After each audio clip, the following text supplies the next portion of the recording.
নমস্কাৰ বন্ধু welcome to my YouTube channel Assam career job আজি পুনৰ আপোনালোকৰ বাবে ভাল খবৰ আহিব নতুনকৈ চাকৰি মুকলি কৰি দিলে গ্ৰেড 3 আৰু গ্ৰেড 4 চাকৰি হয় 8 পাস 10 পাস গ্ৰেজুৱেচন সকলোৰে বাবে চাকৰি লাভ কৰিব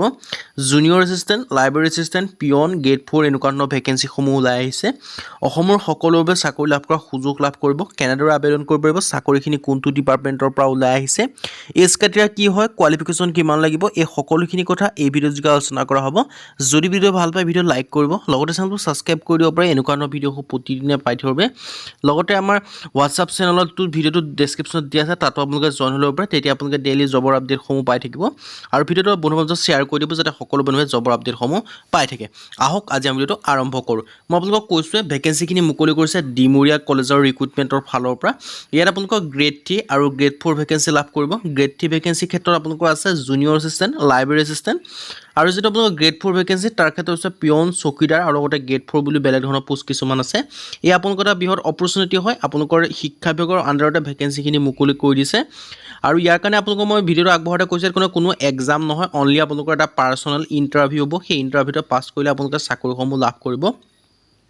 আৰু সেই আপোনালোকে এপ্লাই কৰাৰ পিছত আপোনালোকৰ এটা ইন্টাৰভিউ হ'ব ইন্টাৰভিউটো পাছ কৰিলে আপোনালোকে চাকৰিসমূহ লাভ কৰিব আৰু ইয়াত আপোনালোকে কেনেদৰে আবেদন কৰিব মই সেই কথা আপোনালোকক জনাই দিম আৰু আপোনালোকে ভেকেন্সিসমূহ কি হয় বা আপোনালোকৰ ইয়াৰ এজ ক্ৰাইটেৰিয়া কি লাগিব সেই কথা আপোনালোকে জনাই দিম তাৰ বাবে আপোনালোকে ভিডিঅ'টো শেষলৈকে চাই থাকিব অকণো স্কিপ নকৰিব আপোনালোকে স্কিপ কৰিলে কথাখিনি ভালদৰে বুজি নাপাব সো আপোনালোকে ভিডিঅ'টো অকণো স্কিপ নকৰিব আৰু ইয়াৰ পৰা মই কৈছোঁ ডিমুৰিয়া কলেজখন কৈছে ডিমুৰিয়া কলেজ আছে আপোনালোকৰ গুৱাহাটীত আপোনালোকৰ গুৱাহাটী কামৰূপ মেট্ৰত আপোনালোকে ডিমুৰিয়া কলেজখন দেখিব ইয়াত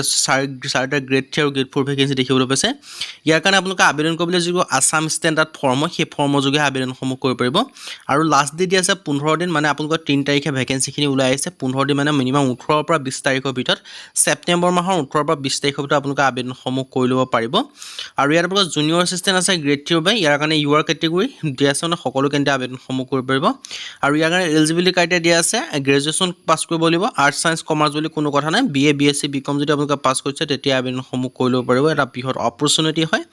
আৰু যেটো আপোনালোকৰ লাইব্ৰেৰী এছিষ্টেণ্ট দেখিব পাইছে গ্ৰেড 3 ভেকেন্সি হয় লাইব্ৰেৰী এছিষ্টেণ্টটো আপোনালোকৰ ইয়াৰ কাৰণেও আপোনালোকৰ গ্ৰেজুৱেশ্যনে বিচাৰিছে বিএ বিএসসি বিকম কোনো কথা নাই মাত্ৰ পাছ কৰিলে আপোনালোকে আবেদনসমূহ কৰি ল'ব পাৰিব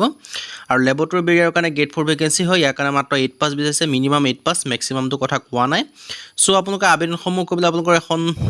গুগল বা আসাম ষ্টেণ্ডাৰ্ড ফৰ্ম বুলি আপোনালোকে কম্পিউটাৰ দোকানটো বিচাৰিব বা গুগলত সাৰ্চ কৰিব পাব আসাম ষ্টেণ্ডাৰ্ড ফৰ্ম বুলি সেই ফৰ্মখন ভালদৰে ফিল আপ কৰি ডকুমেণ্টছ যিখিনি আছে সেইখিনি জেৰক্স কৰি মিলি তাত দি পেলাই এটা এনভেলপৰ ওপৰত এই এড্ৰেছটো লিখি পেলাই পঠাই দিব লাগিব লগতে আপোনালোকে এটা ডিমাণ্ড ড্ৰাফ্ট কাটিব লাগিব ডিমাণ্ড ড্ৰাফ্টটো কাটি মেলি আপোনালোকে ভালদৰে পঠাই দি আবেদনসমূহ কৰি ল'ব পাৰিব মই আপোনালোকৰ এডভাৰটাইজমেণ্টৰ লিংকখন ভিডিঅ' ডেছক্ৰিপশ্যনত দিয়া থাকিব আপোনালোকে তাত ভিজিট কৰি ভালদৰে চাই ল'ব ডিটেইলছখিনি চাই মেলি আপোনালোকে আবেদনসমূহ কৰি ল'ব পাৰিব এইটো আপোনালোকৰ এটা বৃহৎ অপৰচুনিটি হয় যদি আপোনালোকে আবেদন কৰিব বিচাৰে আপোনালোকে আবেদনসমূহ